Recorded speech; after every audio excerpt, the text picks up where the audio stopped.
Welcome to GarageDoorOpeners.com. These directions apply to programming a Stanley Model 1050 remote and the 1082 keychain transmitter. To program a Stanley transmitter, locate the code switches, which are recessed in the center of the front of the receiver or near a wire antenna on your internal receiver.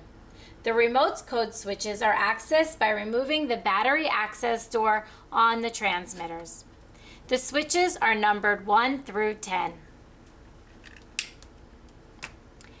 Move the switches to any position that you wish using a paper clip or other pointed object.